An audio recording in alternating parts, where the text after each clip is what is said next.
মানুষের দরজায় যেয়ে ঘুমাইছিলাম। ও আমাকে বলে যে, "তুই তো অনেক কষ্ট করতেছিস। এখন তুই হচ্ছে একটা অ্যাপসে লাইভ কর। তোর তো মেকআপ ফেস ভালো।" বিগো অ্যাপস। হাসব্যান্ড বসে থাকতেন আমার বাচ্চা নিয়ে। আমি লাইভ করতাম একপাশে হাসব্যান্ড বসে। পাশে বসে থাকতো আমি লাইভ আর করতাম। আপনি হাসব্যান্ডকে দেখাইতেন না, শুধু আপনাকে দেখা যেত। হ্যাঁ, হ্যাঁ। তো তখন অব্দি মানে ওই লোকটা জানতো যে আমার হাসব্যান্ড আছে কিন্তু আমার সাথে নাই। মানে আমার হাসব্যান্ডের সঙ্গে আমার অ্যাফেয়ার নাই। আচ্ছা, কি তখন ভয়ঙ্কর চিন্তা করা যায়। সালামু আলাইকুম প্রিয় দর্শক এবং শ্রোতা। আল্লাহ সর্ব অবস্থায় আমাদের সবার মঙ্গল করুন। সবসময়ের মতো সেই দোয়া এবং শুভকামনা জানিয়ে শুরু করছি লাইফের একটি এপিসোড। যদি আপনি আপনার জীবন গল্প বলার জন্য আমাদের সঙ্গে যোগাযোগ করতে চান, সেক্ষেত্রে আমাদের একটি ফোন নম্বর রয়েছে। ফোন নম্বর হচ্ছে 09639887777। এছাড়া আপনি চাইলে আমাদেরকে মেইলও করতে পারেন sharemystory24@gmail.com। এই দুটো ঠিকানাই আমার ভিডিওর কোনাতে ফিক্স করে দেওয়া আছে। আপনারা চাইলে ওখান থেকে ঢুকে নেবেন। সো লাইফে আজকে কে রয়েছে একটু পরিচিত হই। নাম কি আপনার? জি, আমার নাম বয়স কত আপনার? আমার ২০০১ এ বার্থ অফ ডেট এ আছে। ২০০১ এ জন্ম আপনার। হুম, হুম। তার মানে আপনার ২৪ বছর বয়স ২০২৫ এ যদি বলি। জি। জন্ম জেলা? জন্ম জেলা নওগাঁ। নওগাঁতে। বলেন কি গল্প শুনি। আমার বয়স যখন ১ বছর, আমার ভাইয়ের বয়স ৫ বছর। জি। আমার আম্মু আমার আমাকে নিয়ে আমার ভাইকে রেখে আমার আমার বাবার আপন ফুফাতো ভাইয়ের সঙ্গে চলে আসেন। মানে চলে আসা এসে বলতে কি উনার সাথে সম্পর্ক ছিল? হ্যাঁ, হ্যাঁ, উনি মানে গ্রামের ভাষায় বলে পলায় গেছে। এরকম একটা কথা আরকি। বিয়ে করছে আরকি পলায় এসে। আমি যেহেতু ছোট ছিলাম, আমাকে ঢাকায় নিয়ে আসেন। তো ঢাকায় এসে আমার আম্মু গার্মেন্টস এ চাকরি করেন। আমার যে চাচা উনিও গার্মেন্টস এ চাকরি করেন। জি। আমাকে রেখে যেতেন বাসায় একা, একা। হুম। আমি একা, একা থাকতাম। তো থাকতে, থাকতে যখন আমার বয়স ২.৫ বছর আমার একটু, একটু মনে পড়ে আরকি আবছা, আবছা। আমার বাবারা হচ্ছে ৪ ভাই। ৪ ভাই ৪ বোন। হুম। তো আমার আরেকটা চাচা একটু বখাটে টাইপের আরকি। আমার বংশের ভিতরে আমি একটাই মেয়ে। আমার আর কোনো বোন নাই আরকি। বাবার আদরের মেয়ে আমি। তো আমার বাবা আমার অনেক ভেঙে গেছে মানে এক কথায় অসুস্থ হয়ে গেছে আমাকে আনার পরে। তো একটা মাঠের ভিতরে আমার আম্মুর পেটে ছুরি ধরছিল সন্ধ্যাবেলা। আপনার বাবা? না আমার চাচা যে "কে দিয়ে দে নয়তো হচ্ছে তোকে মেরে ফেলবো।" আমি প্রচুর ভয়ে কান্না করতেছিলাম। হুম। ওই মাঠে আমি দাঁড়ায় আছি আমার চাচার সঙ্গে। আমার আম্মু রুমে যেয়ে আমার কাপড়-চোপড় এনে আমার চাচার সঙ্গে আমাকে দিয়ে দেন। আচ্ছা, এগুলো আপনি কার কাছ থেকে শুনেছেন? এটা আমার আবছা, আবছা মনে আছে ২.৫ হ্যাঁ, বছর হ্যাঁ, বয়স। হ্যাঁ। আচ্ছা। তারপরে আমার চাচা যখন আমাকে নিয়ে যান দেশে, দাদির কথা মনে পড়লেই আমার মানে কান্না চলে আসে অটোমেটিকলি। আমার বড় মা আরকি, আমার বড় চাচু। তো উনার হচ্ছে বাচ্চা-কাচ্চা হয়, মারা যায়। তো উনি আমাকে পালেন ৫ বছর পর্যন্ত। তারপর উনার বেবি কনসিভ করে। তো ৫ বছর বয়সে আমি আমার নানুর বাড়িতে আমার নানু অসুস্থ। তো আমার মামা বললেন যে, "দাও তাইলে আমার আম্মু অসুস্থ ওখানে থাকতে পারবে। অন্তত ভালো খাইতে পারবে ২ বেলা।" আমার আব্বুকে আমি একসঙ্গে ৩ টা স্কুলে পড়াশোনা করছি। যখন যেখানে থাকতাম সেখানে গিয়ে পড়তেন। সেখানে বয়ে পড়তাম। হুম। তারপর কখনো আমাদের বাড়িতে থাকলাম আমার নানুর বাড়ি আমাদের বাড়ি থেকে ৳১০ ভাড়া লাগে মানে ভ্যান ভাড়া আরকি। কখনো নানু বাড়িতে থাকতাম। আমি ৬ বছর বয়সে আমার বাবাকে আমি রান্না করে খাওয়াইছি। আমার বাবা তখনও বিয়ে করেনি। আমার কথা ভেবে যে আমাকে কষ্ট দিবে। বাবা কি করতো আপনার আমার বাবা হচ্ছে ওই যে ওই সময়টাতে? কাঁচা সবজির ব্যবসা করতেন আরকি। যে আচ্ছা। এক জেলা থেকে আরেক জেলা নিয়ে যাইতেন এরকম। ওকে। আমার ভাই তখন ছিল। আমার ভাইয়ের রান্না আমার রান্না করতাম আমি। আমার ভাইকে স্কুলে ভর্তি করে দেয়, মাদ্রাসায় ভর্তি করে দেয়। ও একটু পড়াশোনা করতে চাইতো না। পরে আমার আরেকটা মামা চট্টগ্রাম থাকেন। তো ওই মামার কাছে পাঠায় দেয় আমার ভাইকে। দেওয়ার পর আমি একা হয়ে যাই। আমার বাবা অনেক রাত্রে আসেন ১২টা ১টা এরকম টাইমে আসেন। বাচ্চা একটা মেয়ে বাড়ি একা থাকি গ্রামের। যখন আমার দাদির বাড়িতে একটু ঘুমাইতে যেতাম, ঘুমাইতে দিত না। বলত তোদের বাড়ি যাই ঘুমা। বড় আম্মার বাড়িতে যেতাম বলত কি ছুটি ঘর এখানে ঢুকবি না। কি ঘর? ছুটি ঘর তখন আমার বড় আম্মার বাবু হইছে সবে। ও আচ্ছা। মানুষের দরজায় যেয়ে ঘুমাইছিলাম। এত কষ্ট করেছি। আমার দাদি কিন্তু চাইলেই আমাকে আদর যত্ন করে বড় করতে পারত। সেটা করেনি। আমি হচ্ছে লার্কি আছে না গ্রামাঞ্চলে? আমি রান্না করব লার্কি শেষ হয়ে যেত। যদি আমার দাদির ওখান থেকে একটা আমাদের দেশে লারা বলে ওই যে ধান কেটে যে রাখে ওটা একটু নিয়ে এসে যদি জাল ধরাইতাম আমাকে মারতো। প্রচুর অত্যাচার করতো। মানে সৎ মায়ের মতো ব্যবহার করতো আমার দাদি। তো আমি স্কুলে যাইতাম, স্কুল থেকে এসে রান্না করতাম। এভাবে আব্বু আসতো অনেক রাত্রে আসতো, আমি সকালবেলা চলে যেতাম। তো আমি এভাবে পড়াশোনা করি। আর এভাবেই চলে নানির বাড়ি কখনো, কখনো আমাদের বাড়ি এভাবে যখন আমি 6 এ 7 এ পড়ি, আমার মা এর ভিতরে মাঝে, মাঝে কল দিতেন। আমাদেরই মানে যার মাধ্যমে আমার মার সম্পর্কটা হয় তাকে কল দিতেন। তখন তো বাটন ফোন ছিল, নোকিয়া ফোনগুলা। আমার মা একদিন ফোন দিয়ে বলতেছে, তখন ছোট বোন হইছে, এই ঘরে একটা রাখার মানুষ নাই। তুই চলে আয়। আমার না স্যার বিশ্বাস করেন মানে খুব ইচ্ছা করতো যে মাকে দেখবো, মা এখন কেমন হইছে? মানে আমি তো আফসা, আফসা মনে আছে আমার মার চেহারা। খুব ইচ্ছা করতো মার আদর। মানে দাদির অত্যাচারে বেশি আরো কষ্ট লাগতো। আমাদের গ্রামের সবাই আমাকে মানে আদর করে নিয়ে খাওয়াই দিত। যে যেমন ভালো-মন্দ রানলে নিয়ে খাওয়াইতো। কিন্তু আমার দাদি কখনোই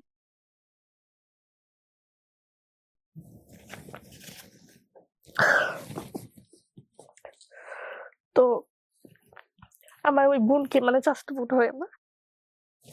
বোনকে বলতেছে যে, "কে নিয়ে আয়।" আমি আমার ওই বোনের সঙ্গে চলে আসি। ঢাকাতে আমার আব্বু আমার পা ধরে কান্না করছে, "যাস না।" আমি আব্বুর কথা না শুনে স্কুল ড্রেস পরে চলে আসছি। কোন ঢাকায় ক্লাসে পড়তেন? 7 এ পড়তাম। ঢাকায় চলে আসছি। আপনি যখন আসছেন তখন কি আপনার বাবা ম্যারিড? বিয়ে করছে আবার? না, বিয়ে করে নাই? আমি আসার ১ মাস পরে বিয়ে করছি। তারপর? তারপর ঢাকায় আসার পরে আমার সেই ছোট বোনকে আমাকে দিলেন পালতে। তো আমার ছোট বোন, আমি তো তখন ছোট ছিলাম। পারতাম না, মানে টেক কেয়ার করতে পারতাম না এত। আপনার মা কি ওনার ঘর সংসার করতেছে তখন? হ্যাঁ, একসঙ্গেই থাকে? হ্যাঁ। ওকে, একটা রুমে থাকে, চান্দুরা ওকে। থাকে। হুম। তো তখন আমি যখন পারতেছি না, আমার আম্মু দেখতো, তখন প্রচুর অত্যাচার করতো আমাকে। অত্যাচার যে, বলতে?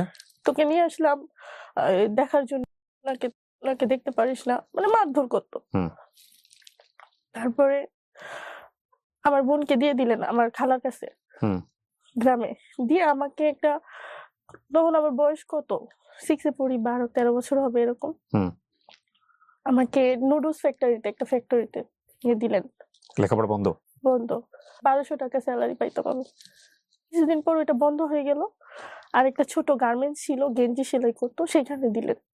সেখান থেকে মোটামুটি আমি ১ বছরের মতো ওখানে থাকি আরকি। সব মানে মেশিন-টেশিন চালাইতে পারি। গার্মেন্টস এর আরকি হুম। সব বুঝি তখন। হুম।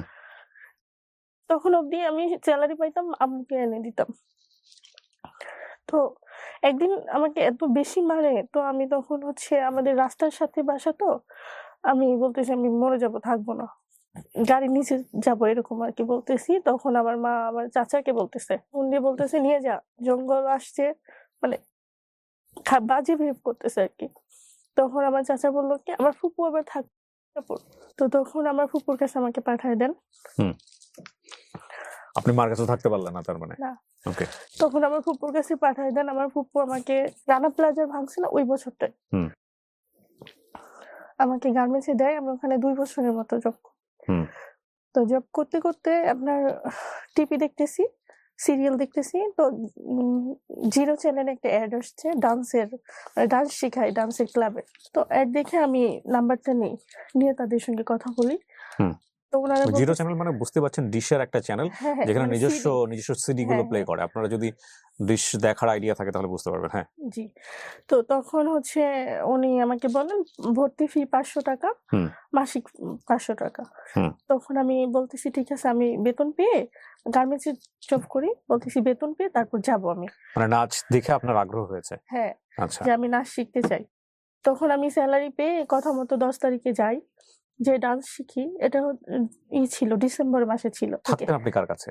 আমার ফুপুর কাছে থাকতাম। ফুপুর কাছে? বাবার সঙ্গে যোগাযোগ নাই? যোগাযোগ কথা হইতো আরকি। ঐরকম আমার বাবা তো টোটালি আমার কথা শুনতে পারত না। কেন? আমার বাবা ওই যে চলে আসলাম আমার মার ও কাছে। এই কারণে আর সে শুনতে পারত না, না? এখনো না। আমার আব্বু আমার সঙ্গে ভালোভাবে কথা বলেন না। অভিমান। কিছু অভিমানের কোনো যুক্তি থাকে না। যুক্তি দিয়ে সেগুলোকে পুরনো মানে আপনি কোনোভাবেই বাঁধতে পারবেন না। মানে ওর বয়সে তো যাওয়ারই কথা মার কাছে। সেখানে বাবাকে কেন অভিমান করতে হবে? কিন্তু হয়। যুক্তি থাকে না। তারপর আমি সেখানে ডান্স শিখি। ৫ দিন রিহার্সাল করি। নিয়মিত যাই আরকি ৫ দিন। হুম। অফিস ছুটি হওয়ার পরে যাইতাম। তো 16ই ডিসেম্বরে ওনাদের একটা শো থাকে ক্লাব থেকে। তখন আমার উস্তাদ আমাকে বললেন যে, "তুমি চলো, যদি তুমি ডান্স নাও করো, তুমি দেখবা তোমার অভিজ্ঞতা হবে।" আচ্ছা। ৫ জন ডান্স করার পরে সবার লাস্টে আমাকে উঠান। আমি উঠবো না, জোর করে উঠানো স্টেজে হলো। উঠায় আপনাকে ডান্স হ্যাঁ, করানোর হ্যাঁ। জন্য। বয়স কত তখন আপনার? তখন আমার 14 বছর। প্রোগ্রামটা কোথায়? এটা ধামরাই ছিল। কি ধরনের লোকজন আসছে ওখানে? হয় না 16ই ডিসেম্বর তারপর 14ই ফেব্রুয়ারি কনসার্ট প্রোগ্রাম বুঝতে হয় পারছি। না? হ্যাঁ, তারপর? এরকম। তো তখন আমি সবার লাস্টে যখন স্টেজে উঠি, পারফর্ম করি, করার পরে আমি ৳২,০০০ টিপস পাই। যখন আমি টাকাটা পাই আমি কান্না করে দিই। "এটা দিয়ে আপনি চা নাস্তা খেয়েন" আমার ওস্তাদকে বলতেছি। তখন আমার ওস্তাদ বলতেছে, "না, এটা তোর অনেক কষ্টের টাকা, তুই নিয়ে যা।" ওই প্রোগ্রামে দেখে আমার ওস্তাদকে বুকিং করলো হলুদের শো, মুসলমানের শো, বিভিন্ন শোতে আমাকে মানে রাখলো আরকি। তখন আমার ওস্তাদ বলতেছে যে, "সপ্তাহে ৪-৫ টা শো আসতেছে তোকে নিয়ে, তুই চাকরি ছেড়ে দে।" মানে আমাকে গার্মেন্টসের চাকরি ছেড়ে হ্যাঁ, দেয়? আমার বেতন ছিল ৳৪২০০ জি। তখন। চাকরিটা ছেড়ে দেই।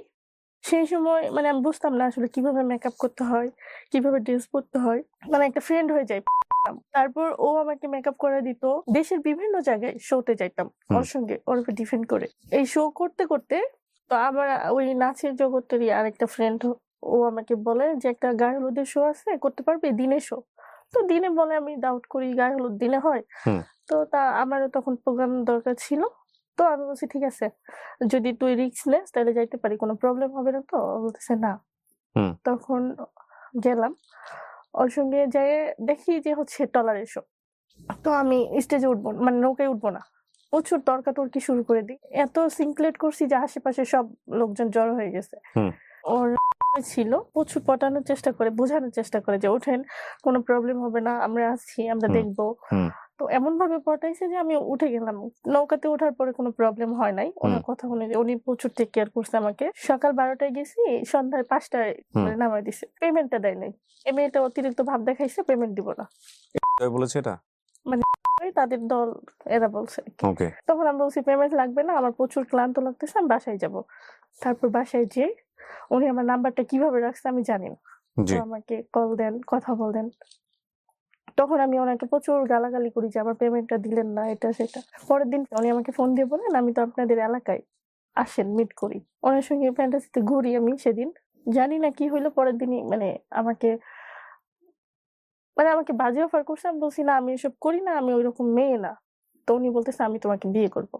এই ছেলেটা বলেছে আপনাকে? জি। তো আপনার সম্পর্কে জানতো এই কথা বলার আগে যে আপনি কোথা থেকে আসছেন, আপনার ব্যাকগ্রাউন্ড কি? এগুলো জানতো? হ্যাঁ, আমি তাকে বলছি, সবগুলোই বলছি যে, আমি এরকম, এরকম আমার ফ্যামিলি। তাকে সব বুঝায় বলছি। হুম। তখন সেও এক বাবার এক ছেলে। তার ফ্যামিলি ব্যাকগ্রাউন্ড ভালো। হুম। তখন তো ছোট ছিলাম, ডিসিশনটা নিতে পারতাম না। হুম। হ্যাঁ? তো আমার ওই ফ্রেন্ডের আমি যেকোনো কিছু করলে আমার ওই ফ্রেন্ডের কাছে আমি ডিসিশন নিতাম তার কাছে। হুম। তখন আমি সঙ্গে আমার সেই টাইমটা প্রচুর ঝামেলা চলে। আমি কথা ওর সঙ্গে ডিসকাস করার কোনো ছিল না। নিজে, নিজে ডিসিশন নিয়ে নিই যে ঠিক আছে বিয়ে করব। তখন আমি ২ তলায় থাকতাম। নিচতলায় একটা আন্টি ছিলেন, উনার ছিলেন। তো আমি যাই উনার সঙ্গে শেয়ার করি যে, "আন্টি, আমি তো সব কথা আপনার সঙ্গে শেয়ার করি, এরকম, এরকম। বিয়ে করতে চান? উনার বাড়ি এই জায়গায়।" তো উনি বলতেছে, "ঠিক আছে, ছেলেকে আসতে বল, দেখি।" তখন আমার বার্থডে ছিল সেদিন আবার। আন্টি বলতেছে, "ঠিক আছে, ঢাকায় যদি প্রবলেম হয়, কোর্টে যাই তোদের বিয়ে করায় দিই।" কথা মতো নিয়ে চলে গেলেন। কোর্টে যেয়ে বিয়ে দিলেন আমাদের। বয়স কত তখন আপনার? বিয়ের বয়স হইছে? না, ছেলের বিয়ের বয়স ছিল? ছেলের বিয়ের বয়স ছিল, আমার বিয়ের বয়স ছিল না। তো আপনি এইজন্যই বলছি যে না প্রবলেম জেনে হলে শুনে এরকম একটা ছেলেকে কেন বিয়ে করলেন? মানে ওর ফ্যামিলি কোথায়, কি অবস্থা কিছু জানেন আপনি? তখন না, জানতাম না। না জেনেই করে ফেলছেন। হ্যাঁ, আপনার মাথার উপরে তখন কে? আপনার ফুপু? আমার মাথার উপরে তখন কেউই ছিল না। মানে আমার ফুপুর কাছ থেকেও তো চলে গেছি। আমার ডান্স যখন বুঝতে পারছি। যেদিন ক্লাবে ভর্তি হইছি সেদিন থেকেই আমার ফুপু আমার সঙ্গে কথা বলে। ওকে, বিয়ে করছেন। তারপর? তারপর বিয়ে করার পরে সাভারে ছিলাম ১৫ দিনের মতো। তারপর সে আমাকে নিয়ে চলে আসেন বাড্ডাতে। বাড্ডা ওনার বোনের বাসা ছিল। সেখানে নিয়ে আসেন। ও কি করতো পেশায়? মানে ওর আব্বু সেনাবাহিনীতে ছিলেন। ওর আব্বু মারা যাওয়ার পরে ও মানে আরকি ওই জায়গায় জয়েন হবে এরকম একটা কিছু ছিল। তখন কিছু করেন না। ও তার মানে পুরোপুরি বেকার? হ্যাঁ। আচ্ছা। আপনাকে বিয়ে করে কি ওর বাড়িতে নিয়ে গেছে না? ওর বোনের বাসায় নিয়ে গেছে। নিয়ে যাওয়ার পর কি বলছে? তখন ওর বোন আরকি মেনে নিয়েছে, কিছু বলে নাই। তখন আমরা সংসার করি। হুম। হুম। তখন ও ছোট একটা জব নাই। তো আমার হাসব্যান্ড প্রচুর পাঠাইতেন, মানে নেশা করতেন। কবে জানলেন এটা? বিয়ের পরে। কিভাবে জানলেন? আমার ননাস ওর বোন আমাকে বলেন যে, "এরকম, এরকম তুমি জানো না আমার আব্বা মারা যাওয়ার পরে আমাদের প্লট ছিল অপু শহরে মানে আমার হাসব্যান্ডের। হুম। সেই প্লট বিক্রি করে তার প্রচুর মানে আপনি যার নিজের চোখে দেখছেন? হ্যাঁ। না দেখলে বলেন না। আপনি না, না, না কিভাবে আমি দেখছেন সেটা দেখছি, বলেন। আমি হ্যাঁ, বলি। হ্যাঁ। তারপর ও এই মানে ওর বোনের সঙ্গে প্রত্যেকদিনই ঝামেলা করতো টাকা পয়সা নিয়ে। এক ভাই এক বোন? না ২ বোন। আচ্ছা, ওর বড় বোনের কাছে প্লটটা বিক্রি করে যে টাকা দিয়ে প্রত্যেকদিন আচ্ছা। টাকা নিত আর উনি যাই খাইতো। তো এক পর্যায়ে যেয়ে যখন আমাদের বিয়ের বয়স ৬ মাস হুম। তখন রুমেই খাইতো। মানে এতদিন তো বাহিরে খাইতো। তো আমাকে কথায়, কথায় বলে নাসনি অলি ওর ফ্যামিলিও নাসনি অলি, নাসনি অলি এসব বলতো। প্রত্যেকটা মুহূর্তে উঠতে, খাইতে, বসতে এক কথায় নাসনি অলি। একদিন এত বেশি মারছে আমাকে আমি অজ্ঞান হয়ে গেছিলাম। তো সেদিন আমার কাছে না টাকা ছিল, না কোনো ফোন ছিল। মানে এমন একটা পরিস্থিতি বিয়ের পর করছে। মানে টোটালি আমাকে সবকিছু থেকে আলাদা করে দিছে। তখন আমার উস্তাদকে আমি ফোন দেই। আমার পাশের রুমের একটা ভাবির ফোন দিয়ে আমার উস্তাদকে ফোন দিয়ে বলি যে আমাকে ডান্স শিখাইছে আরকি। যে ভাইয়া এরকম, এরকম অবস্থা আমাকে ৳৫০০ দেন আমি চলে আসবো। আর একটা থাকার ব্যবস্থা করে দেন। তখন উনি আমাকে ৳৫০০ দেন বিকাশে। বিয়ের কতদিন পরের ঘটনা এটা? ৬ মাস পর। ৬ মাস পরে। এর মধ্যে মারটার খায় একদম পুরা কাহিল। হ্যাঁ, প্রত্যেক দিনই মারতো। তো তখন ওই আমার যখন বিয়ে করছেন তখন বয়স কত আপনার? ১৪-১৫ বছর, ১৫ বছর বয়স। আর ওর বয়স? ২২ বছর মেবি। হুম। আমি তখন গেলাম ওর কাছ থেকে যাওয়ার পরে আমার ফ্রেন্ডের ওই যে বাসায় গেলাম। হুম। যে এর সঙ্গে থাকলাম আবার শো করতেছি, প্রোগ্রাম করতেছি, ডান্স করতে, করতে ১ বছর আলাদা ছিলাম। ১ বছর পরে ওর বোন আমার সঙ্গে কন্টাক্ট করার চেষ্টা করে। ওর বোনকে আপনার দিয়ে ভাইগুলো কোথায় তখন? ওই যে আমার মামার বাড়ি চট্টগ্রাম। ও ও মামার বাড়িতে। হ্যাঁ, ও মামার বাড়ি কিন্তু আমার আপনার জীবনটা এরকম হয়ে গেছে। কখনো মামা, কখনো মা, হ্যাঁ, কখনো হ্যাঁ, বাবা। হ্যাঁ। তো এক জায়গায় সেটেল হলেন না কেন আপনি? আমার আসলে ওই বয়সটাই ছিল না। বয়সটাই ছিল না। That's a good answer. জি। আমি তখন ওই ১ বছর আলাদা থাকার পরে আমার ননাস আমাকে বিভিন্নভাবে কনভিন্স করে যে, "আসো, সংসার করো" এটা। তো তারপরে আমি আমার ননদের কথা শুনে আসি। প্রোগ্রাম আবার ছেড়ে দিই। হুম। দিয়ে আসি। আসার পরে আমি আবার চলে যাই। ৬ মাস পর আবার এরকম ঝামেলা হয়, মারধর প্রতিনিয়তই। আবার চলে যাই। হুম। লাস্ট বারে আমি মানে কোনো কিছুতেই আসবো না। আমাকে মানে সবার সামনে পায়ে ধরে নিয়ে আসছে। কখনোই সে আমাকে মারবে না। হুম। আসার পরে আমার বাবু পেটে আসে। আবার আমাকে মারে। এত বেশি মারে তখন আমার বাবুর বয়স ৪ মাস মানে পেটে। হুম। তখন আমার আম্মুকে আমি ফোন দিয়ে বলি যে এরকম, এরকম অবস্থা। তখন আমার আম্মু বলতেছে যে, "তুই আয়, তোকে আমি বাচ্চাটা নষ্ট করে দিই।" আমি বলতেছি, "না আসলে যখন আমার" বাচ্চা পেটে আসছে তখনও কি আপনার বিয়ে হওয়ার বয়স হয়েছে? হ্যাঁ, হ্যাঁ, হ্যাঁ। তখন আমার বিয়ে হওয়ার বয়স হয়েছে। হ্যাঁ, হ্যাঁ। বিয়ের কত বছর পরে? বিয়ের ৪ বছর পরে। ৪ বছর পরে। ওকে। তখন আমার আম্মুকে আমি বলি যে, "না আমি বাচ্চাটা নষ্ট করতে চাই না। আমার বাঁচার জন্য কেউ নাই। হুম। আমি এই যে টাকা ইনকাম করি, যখন আমার ভাই, আমার মা, আমার বাবা, আমার মামারা, আমার কাকারা যখন আমার থেকে টাকা চাইতো, আমার আপনি টাকা ওই দিতেন। সেন্সটা ছিল না। আমি ২০,০০০, ৫০,০০০ এরকম টাকা দিতাম। প্রচুর টাকা আর্নিং করতাম, প্রচুর শো করতাম এই আমি। ডান্স করে, করে। হ্যাঁ, তখন আমার আম্মু আমাকে বলতেছে যে, "হ্যাঁ, তুই কি করবি তোর ব্যাপার, মর তুই। তুই আর কখনো আমাকে ফোন দিবি না।" তখন আমি ওই যে শো করতাম যে একটা আ হিন্দু মহিলা আছে, উনি আরকি উনার ক্লাব ছিল। ওই জায়গায় বিভিন্ন মেয়েরা দূর-দূরান্ত থেকে মেয়েরা যেয়ে অনেক ক্লাবে উনার বাড়িতে থেকে তারপরে উনি শো ধরতো, সেই শো গুলাই যাইতো আরকি। হুম। তখন দুর্গাপূজা ছিলেন, আমি উনার বাসায় চলে যাই। যেয়ে দুর্গাপূজার শো করি। ওই ৪ মাস থেকে আমার বাবুর বয়স যখন পেটে আমার ৬-৭ মাস, তখন আমি ওই শো গুলা করি, প্রোগ্রাম করি। পেটে দুর্গাপূজা বাবু নিয়ে প্রোগ্রাম করতেন আপনি? হ্যাঁ, আমার বাবুর যখন ৭ মাস তখন আমি প্রোগ্রাম করেছি। হাউ এটা কিভাবে সম্ভব? আজগুবি কথা বললে তো হবে না। আজগুবি না, ৭ মাসের পেট নিয়ে কেউ ডান্স করতে পারে? আমার কাছে প্রুফ আছে আপনি দেখেন। আছে এরকম ভিডিও ৭ হ্যাঁ, মাসের? ভিডিও আছে, আমার পিক আছে। তো আপনি লোকজন বুঝে দেখেন। যাবে না এটা যে আপনার পেটে বেবি? আমি তখন একটু মোটা-সোটা ছিলাম, মানে ভুঁড়ি এরকম লাগতো। এত বেশি বোঝা ওকে, যেত না। ওকে। না এগুলো তো আমি দেখাতে পারব না। আমি আমার অনুষ্ঠানে ডান্স হ্যাঁ, দেখাই না। না, না ঠিক আছে কিন্তু তারপর আপনি আপনি প্রুফ চাইলে হিসেবে প্রুফ ওকে দেখতে ফাইন, পারেন। ফাইন। বাবু ৭ মাস তখন একটা শোতে গেলাম। প্রচুর পেইন হচ্ছিল পেটে। হুম। তখন আমি আমার হাসব্যান্ডকে ফোন দিয়ে বললাম যে এরকম অবস্থা। তো ও তখন আমাকে নরমালি বলল যে, "ঠিক আছে তুমি চলে আসো। তোমার আর প্রোগ্রাম করতে হবে না।" হুম। তো আমি বাচ্চার কথা ভেবে কোনো কিছু না কারণ আমি ডেলিভারি করব। আমার মা-বাবা আমার পাশে, কেউ আমার পাশে নাই। তো আমি সেই কথা ভেবে আমার হাসব্যান্ডের কাছে যাই। তখন আমার হাসব্যান্ড বেকার ছিলেন। যাওয়ার পরে যে আমার চাচা আরকি আমার সৎ বাপ, সে ভালো পোস্টে জব করে গার্মেন্টস এ। তাকে বুঝাইয়ে আমার হাসব্যান্ডকে একটা জব দিয়ে দেই গার্মেন্টস এ আরকি। আচ্ছা। তখন ও ১ সপ্তাহ নাইট ছিল, ১ সপ্তাহ ডে ছিল এরকম। Day night. তখন ওই যে নাইট যে ছিল সেই সপ্তাহটা যাইতে চাইত না। ডে হইলে যাইতো। আর প্রচুর মারধর করতো আমাকে। আচ্ছা। প্রচুর, হ্যাঁ। এমনও আছে ৭ মাসের পেটে আমাকে লাথি মেরে অজ্ঞান করে রাখছে। আশেপাশে সবাই ভাবতেছে আমার বাচ্চাটা মারা যাবে। মানে মাথায় পানি-টানি দিচ্ছে, এরকম অবস্থা। আমার মা পাশাপাশি ছিলেন, ১০ মিনিটের ডিফারেন্স ছিল আমাদের বাসায়। আমাকে কখনো দেখতে আসেন। আমার হাসব্যান্ড ২ মাস জবটা করছে। বাচ্চা হওয়ার আগে জবটা ছেড়ে দিছে। তখন আমার ডেলিভারি করবে, টাকা লাগবে। সিজার হবে আমার। আমার হাসব্যান্ডের বাড়ি থেকে কিছু টাকা দেন। আমার মার কাছে আমি কান্না করছি পা ধরে। আমার মা ৳১ দেওয়ার জন্য রাজি হয় নাই। আমার বাপকে বলছি, আমার বাপ তখন আমাকে ৳৫,০০০ দিছিলেন। আমার বাপ হচ্ছে গ্রামের অত্যন্ত সহজ সরল একটা মানুষ। হুম। আমার ডেলিভারিটা হয় ১৫ থেকে ২০ দিন মেবি। তখন আমি প্রোগ্রাম করি। কি বলেন? হ্যাঁ, আমি আমার বাচ্চাকে রেখে যেয়ে যখন প্রোগ্রাম করি, আমার বাচ্চা দুধ খাওয়ার সময় হইলে আমার ড্রেস, লেহেঙ্গা ভিজে যেত। এরকম হইতো। বাচ্চাটা কোথায় থাকতো? আমার হাসব্যান্ডের কাছে থাকতো। তো হাসব্যান্ড আপনাকে দিত এই অবস্থায় প্রোগ্রাম করতে? বাধ্য, খাবে কি বাচ্চা? ও কি তখন ইয়াবা নিচ্ছে? না, তখন আবার কিভাবে নিবে? তখন টাকা নাই। টাকা শেষ। ও কিছু করে না? না। তারপরে কি হলো? তো ডান্স করতাম নিয়মিত এরকম ৬ মাস আমার বাচ্চার বয়স, তখন ডান্স ছেড়ে দিই আরকি। তো আমার একটা ফ্রেন্ড ও আমাকে বলে যে, "তুই তো অনেক কষ্ট করতেছিস। এখন তুই হচ্ছে একটা অ্যাপসে লাইভ কর। তোর তো মেকআপ ফেস ভালো। ওখান থেকে যদি কিছু আসে তোর প্লাস পয়েন্ট হবে। তো বাচ্চার কাছেও থাকতে পারলি, বাইরে যাইতে হইলো না।" হুম।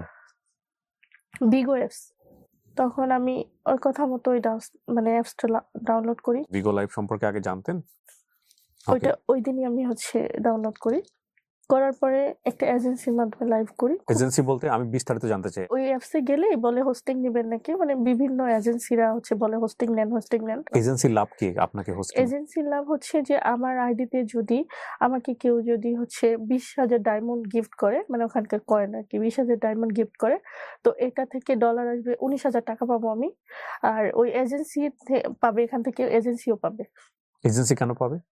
এজেন্সি আপনাকে কি সুবিধা দেবে? এজেন্সি আমাকে পরিচালনা করতেছে। কিভাবে? উনি আমাকে ওই টাকাটা উইথড্র করে বিকাশ থেকে দিবে। আচ্ছা, ওকে।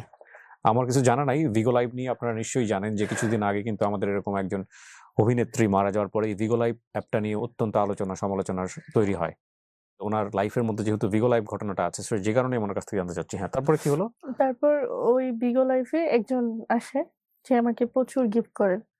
মানে ডায়মন্ড খেলে আরকি। যে খেলে আমাকে গিফট করেন। তখন আমি ওনার সাথে কি কথোপকথন হয়? মানে কথা হ্যাঁ, বলা যায়? কথা হয় তখন আমার। আচ্ছা। উনি আমাকে প্রচুর লোভ লালসা দেখায়। তখন এরকম আমার স্টোরিটা বলি, আমি ডান্স করতাম। তো উনি আমাকে বলে যে, "লাইভ করতে হবে না। তুমি কত টাকা পাও লাইভে? আমি দিব। তোমার লাইভে আর আসতে হবে না।" তখন আমি এটা আমার এজেন্সিকে জানাই। বলে কি, "না, এসব ফালতু। এরকম কত আসবে তোমার? কত গেস্ট আসবে? সবাইকে ধরে রাখতে হবে। সবাইকে মিষ্টি, মিষ্টি কথা বলে ধরে রাখো।" প্রচুর টাকা নষ্ট করত। মানে ওই জুয়া খেলতেন, আমাকে গিফট করতেন। আমি হচ্ছে মাসে ৩০,০০০, ৪০,০০০ টাকা উঠাইতাম তখন ঘরে বসে ওই ভিডিও থেকে। টাকাটা কোথায় আসতো? বিকাশে? বিকাশে। হাসব্যান্ড বসে থাকতেন আমার বাচ্চা নিয়ে, আমি লাইভ করতাম।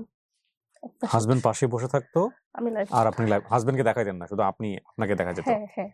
তো তখন অব্দি মানে ওই লোকটা জানতো যে আমার হাসব্যান্ড আছে কিন্তু আমার সাথে নাই। মানে আমার হাসব্যান্ডের সঙ্গে আমার অ্যাফেয়ার নাই। আচ্ছা, এটা জানতো। সেপারেশনে আছেন। হ্যাঁ, এটা জানতো।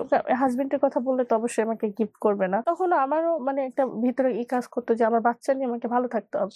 আমার হাসব্যান্ডের সঙ্গে আমার প্রচুর ঝামেলা হয়। প্রত্যেকদিনই ঝামেলা হয় বিগো লাইফ নিয়ে। কেন? ওই যে ছেলেটা আমাকে ফোন দেয়, কথা বলতে হয়। এটা তো আপনার হাসব্যান্ডও জানে। টাইম দিতে হয় ওই ছেলেটাকে। এইজন্য আমার হাসব্যান্ড জেলাস ফিল করতো আর আমার সঙ্গে ঝামেলা করতো। আবার কিছু বলতেও পারে না, কারণ ওর কাছ থেকে তো টাকা আসে। হ্যাঁ, হ্যাঁ। কি তখন ভয়ঙ্কর, চিন্তা করা যায়। এরকম হতে, হতে একদিন আমার হাসব্যান্ডের সঙ্গে প্রচুর ঝামেলা হয় ঈদের আগে। তখন আমি বলি যে আমি বাড়ি যাবো। ওই ছেলেটা তখন আমাকে ৳১০,০০০ পাঠান। তো আপনার হাসব্যান্ড ছেড়ে দিতে বলে আপনি ছাড়েননি কেন? বলি, তখন আমি বাড়ি যাই। ছোট থেকে এই পর্যন্ত মেবি ৩ বার গেছি হুম। গ্রামের বাড়িতে। মানে এত কেউ কেয়ার করে না, এইজন্য আমি যাই না। আর যখন টাকা দিতাম তখন কেয়ার করতো, তখন ২ বার গেছিলাম। ভিগো লাইভে আপনি যে ডান্স করতেন, এখানে কি সবাই দেখতে পেত নাকি শুধু উনি দেখতেন? সবাই দেখতে পারত। ওয়ার্ল্ডের সবাই। যে কেউ? হ্যাঁ। তাহলে উনি শুধু আপনাকে গিফট করতে কেন? উনি না, উনি সহ আর অনেকেই অনেকেই গিফট গিফট করতো। বাট করতো। উনি হচ্ছে টপার থাকে না? কে কার টপে থাকবে এরকম ও একটা আচ্ছা, হুড়াহুড়ি লেগে পয়সা যেত। দিয়ে আসলে কে কার টপে থাকবে এরকম। হ্যাঁ, হ্যাঁ। প্রবাসী যারা থাকে আরকি বিশেষ করে। আমার হাসব্যান্ড একদিন লাইভ করা অবস্থায় আমাকে মারধর করে। ভিগোর মধ্যেই? হ্যাঁ। আচ্ছা, ঠিক আছে, ডান্স দেখতেছে সেটা তার ব্যক্তিগত রুচি। কিন্তু যে ডান্স ফ্রি দেখা যায়, সেখানে কেন এত টাকা ব্যয় করে লোকজন? ওইটা হচ্ছে জুয়া খেলে, ওরা জুয়া খেলে দেয় আর কি, এটাই। আইডিয়া ক্লিয়ার হলাম না, বাট এটা আমার লাইফে হয়েছে এবং ওখানে গিয়ে যে টাকা পয়সা ইনকাম করা যায় এটা নতুন কথা না। তারপরে আপনাকে হাজবেন্ড লাইভের মধ্যে মায়ের, ওই ছেলেটা কোথায় থাকে তখন? দেশে থাকে না দেশের বাইরে? বাইরে থেকে, সৌদি দেশের আরবে। বাইরে থাকে। বেশিরভাগ অর্থ কিন্তু এই দেশের বাইরে যারা থাকেন এরাই এই কাজগুলা করেন। কেন করেন আমি জানি না, এত কষ্টের টাকা আপনাদের, এত কষ্টের টাকা। জি, তারপর? তারপর উনি আমাকে বলেন আমার হাজবেন্ডকে ডিভোর্স দিয়ে দিতে, উনি আমাকে টাকা দেন, হুম। আলাদা বাসা নিতে বলেন। আমার হাজবেন্ড আমাকে মারছে, এটা একটা ক্ষোভ ছিল, রাগ ছিল আমার। হুম। তো ওনার কথা মতো আমি চলে যাই বাসা থেকে, যে হুম। বাসা নিয়ে আলাদা আমার আরেকটা ফ্রেন্ডের সাথে। ও ডান্স করতো আগে, মানে তারপর ডান্স ছেড়ে দিছে, হুম। মানে গ্রাম থেকে ঢাকায় আসছে আর কি। তো হুম। ওর সঙ্গে যোগাযোগ করে একটা ফ্ল্যাট নিয়ে নেই। হুম। আমার বাচ্চা আর আমি থাকবো, উনি আমাকে চালাবে। টাকা দিতেন প্রত্যেক মাসে, 2-3 মাসে এইভাবে চালালেন আমাকে। ডিভোর্স কি দিয়ে দেন আপনার হাজবেন্ডকে? না, তখনও অব্দি ডিভোর্স দেই নাই আমি। আচ্ছা, আমাকে এভাবে চালান। তখন আমার 3 ওনার মাস সাথে আপনার সম্পর্কটা কেমন তখন? মানে আপনার গভীর। হাজবেন্ড গভীর, মানে আমি যেটা জানতে চাচ্ছি যে আপনার হাজবেন্ড তখন আছে, ডিভোর্স হয় নাই। না, আপনার বাচ্চার বয়স কত? আমার বাচ্চার বয়স তখন 7 মাস, 8 মাস। 7 মাস। আর ওনার সাথে সম্পর্ক গভীর বলতে? গভীর বলতে গভীর সম্পর্ক। তো পরবর্তীতে আমার হাজবেন্ড আমাকে সুসাইড করবে এরকম একটা হুমকি দেন, কিংবা করে আপনার না। হাজবেন্ড সুসাইড করে হুমকি দিয়ে কেন দিল? মানে তার বাচ্চাকে ছাড়া সে থাকতে পারতেছে না, এটা বলেন আমাকে। ওকে। এক পর্যায়ে যে সে হচ্ছে ঘুমের ওষুধ খান অনেকগুলো আমার হাজবেন্ড, খেয়ে মানে অবস্থা নাজেহাল, মেডিকেলে ভর্তি করে রাখছে। আমাকে ফোন দেন আমার শাশুড়ি, যাই আমি। যে লোকটার সঙ্গে আপনার এই সম্পর্কটা, ওই লোক কি বিবাহিত ছিল? তখন পর্যন্ত আপনি কি জানেন? তখন পর্যন্ত আমি জানতাম সে বিবাহিত না। বিবাহিত না। ওকে, ফাইন। তারপর? তারপর হচ্ছে আমার হাজবেন্ডের কাছে যাই। এটা আবার ওই যে আমার সঙ্গে যে ফ্রেন্ডটা থাকতো, ও ভিডিও লাইভ করতো। ও আবার বলে দিছে। ওই ছেলেটাকে? হ্যাঁ, ওই ওই ছেলেটাকে। ছেলের নাম কি ছিল? তারপর? তো তখন সে বলে দিছে যে এরকম এরকম আমার ডান্স জগতে সবাই আমাকে চিনে। হুম। তখন আমাকে উনি বলেন চলে গেছে আর হাজবেন্ডের কাছে। তো আমার হাজবেন্ড তখন মেডিকেলে ছিলেন 2 দিনের মতো। তারপর বাসায় আনি। হুম। আনার পরে মিলচাল করার চেষ্টা করি যে থাক, যা হবার হইছে। আপনার হাজবেন্ড তখন জানতো যে এই লোকের সঙ্গে সম্পর্ক? হ্যাঁ, হ্যাঁ। তখন আপনার আমার হাজবেন্ড সহ্য করছে কিভাবে? আর আমি বুঝি না আপনি ভাই কেমন হাজবেন্ড, জানাশোনার পরও বারবার ওয়াইফকে কাছে নিচ্ছেন। আপনি ডিভোর্স দিয়ে দেন। তারপর আর কি আমার হাজবেন্ডের কাছে যাই। তখন আমার হাজবেন্ড টাইসের কাজ করতো। কাজ করা শুরু করছে। মানে ঘরে চাল নাই, খাবে কি বাচ্চা? আপনার হাজবেন্ড জানতো যে আপনি ওনার সঙ্গে এতটা গভীর সম্পর্কে গেছেন? হ্যাঁ। তো একদিন কাজে যান। হঠাৎ করে একদিন ফেসবুকে দেখি যে আমার এই ভিডিওগুলা, অশ্লীল ভিডিও। ফেসবুকে? ফেসবুকে আমার নাম সেম আইডি খুলে করেছে? আইডি খুলে আমার ফ্রেন্ড লিস্টে যারা ছিলেন, আমার মামা, আমার মানে আমার চাচা, আমার যে সৎ বাপ সে, আমার বোন, মানে যারা ছিলেন আর কি, আমার গ্রামবাসী যারা, সবাই আমার অ্যাড ছিলেন আমার ফেসবুকে, সবাইকে ইনবক্সে এগুলো দেন। আমি এখানে একটা কথা একটু বলে রাখি। প্রতিটা গল্পই আমরা এখানে নিয়ে আসি মানুষকে সচেতন করবার জন্য।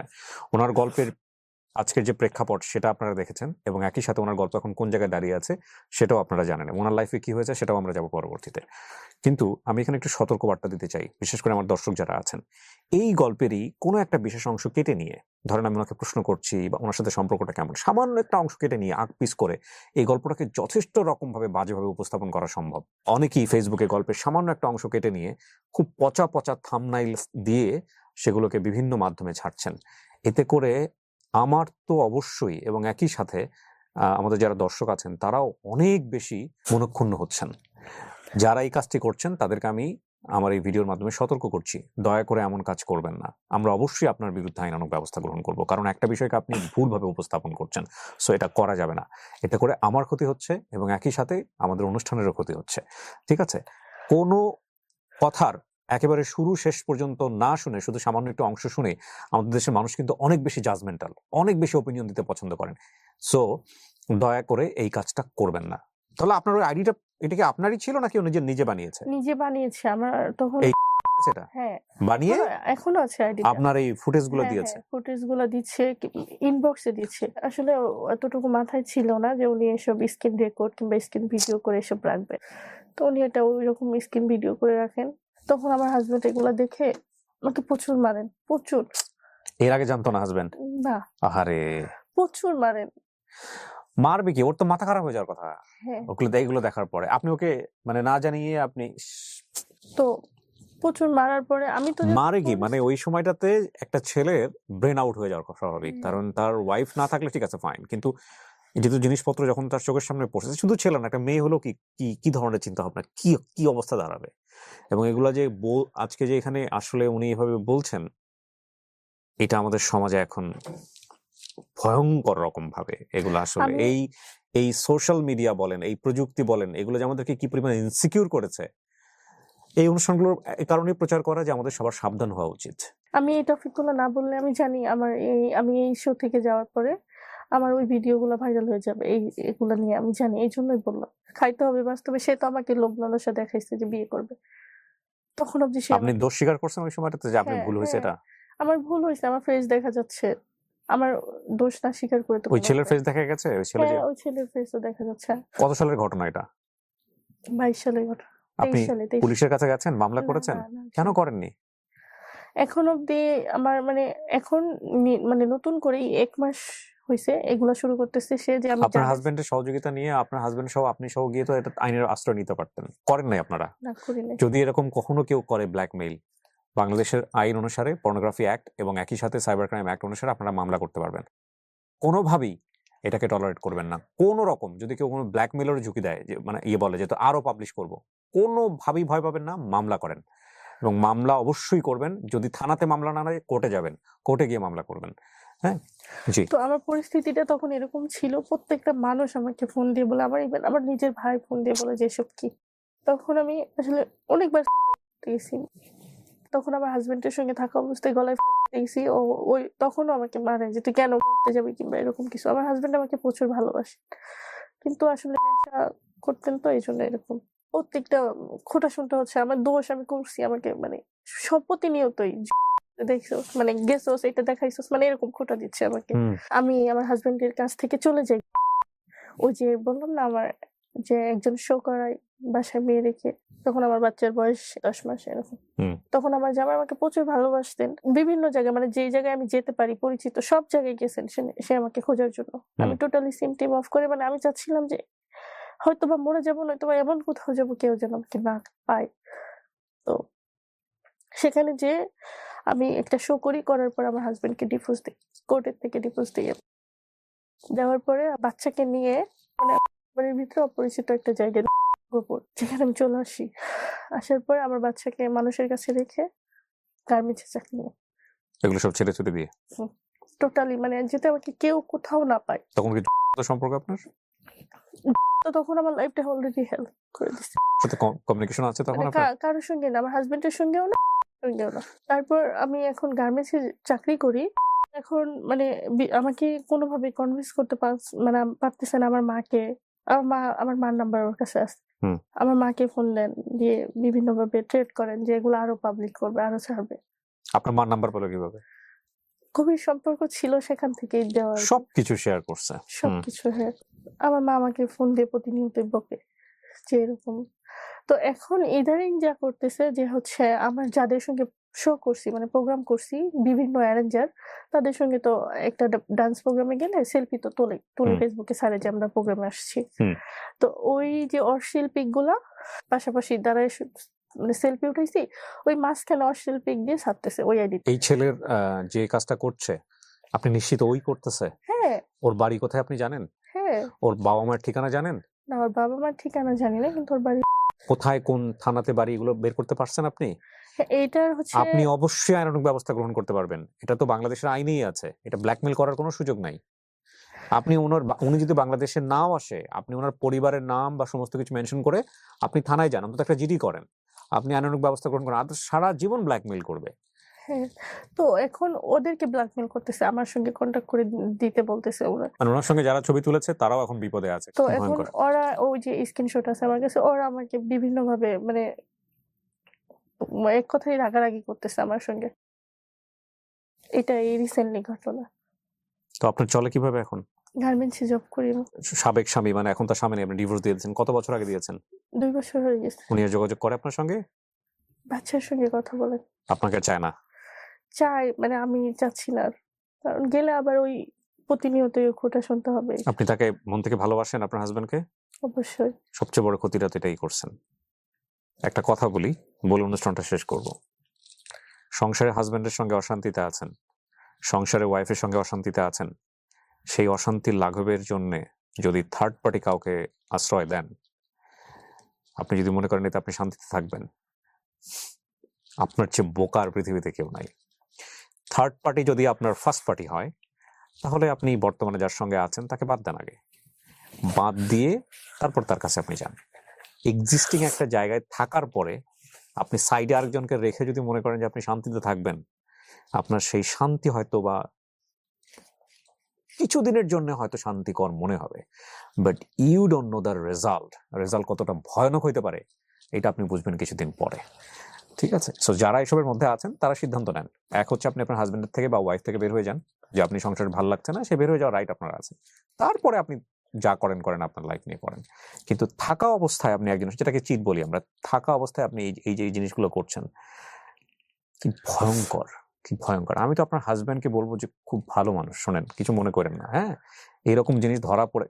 ভালো মানুষও বলি কিভাবে ভাই আপনাকে বলেন তো? আপনার সামনে আপনার ওয়াইফ ভিগো লাইভ করতেছে, আপনার সামনে আপনার ওয়াইফ ডান্স করে করে আপনারে খাওয়াইতেছে মিয়া। আপনার এই প্রসঙ্গ আসলেই তো আপনারকে নিয়ে আর তো কিছু বলার থাকে না। আপনি এতটুকু দিচ্ছেন তো বাকিটুকু সে করবে না? মানে আমার বক্তব্যগুলো খুব পার্সোনালাইজড হয়ে যাচ্ছে। আমি বরং ইন জেনারেলি বলতে চাই, যে কোনো বিপদগামিতার সাময়িক আনন্দ দিলেও এটা ফলাফলটা খুব ভয়ানক হয়ে যায়। এই যে আপনার হাজবেন্ড এত আপনার গায়ে হাত তুলেছে, এত অত্যাচার করেছে, তারপরেও তো আপনার হাজবেন্ড আপনার জীবনে এত বড় ক্ষতি করে নাই যত বড় ক্ষতি করে দিছে।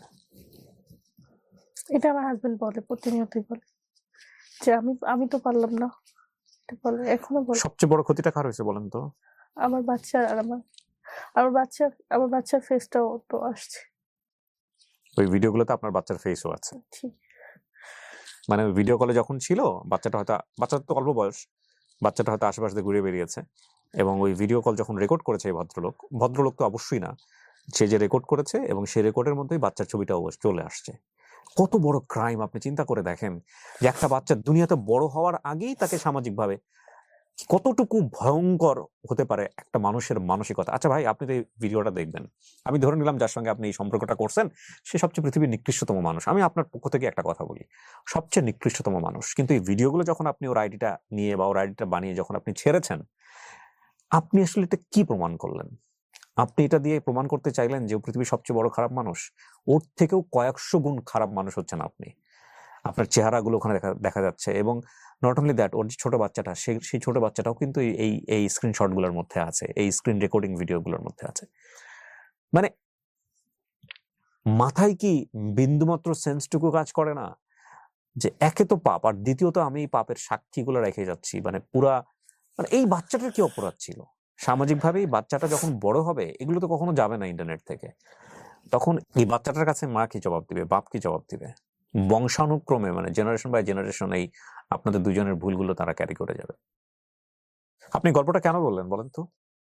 আসলে আমার গল্পটা বলার মেন সেটা ছিল যে আমি যে ভুলটা করছি আর 10টা মেয়ে যেন না করে। ফার্স্ট অফ অল একদম ছোট থেকে যে ভুল ডিসিশন গুলো নিছি এগুলো যেন না, আমাকে দেখে যেন ওরা শিখে।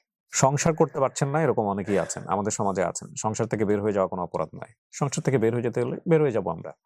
হ্যাঁ, সফোকেটিং লাগছে, কোনোভাবে অ্যাডজাস্ট করতে পারছি না, জানি ওই মানুষটাকেই চাই, তারপরও ওই মানুষের সঙ্গে আমার থাকতে হচ্ছে, এবং যখন দূরে থাকতে পারি না, কাছে চলে আসতে হয়, সম্পর্কটা কোনোভাবেই ভালো যাচ্ছে না, মনের ভয়ঙ্কর রকম কষ্ট হবে। তারপরেও যদি আপনার ডিভোর্সে যেতে হয় যান, সেপারেশনে যেতে হবে যান। যাওয়ার পরে আপনার জীবনে যদি কেউ আসে, সেটা তো খুবই ন্যাচারাল, আসতেই পারে। কিন্তু থাকা অবস্থাতেই আপনি আপনার হাজবেন্ডের সঙ্গে বা ওয়াইফের সঙ্গে যদি এই ধরনের কাজ করেন বা করতে থাকেন, the result is not good.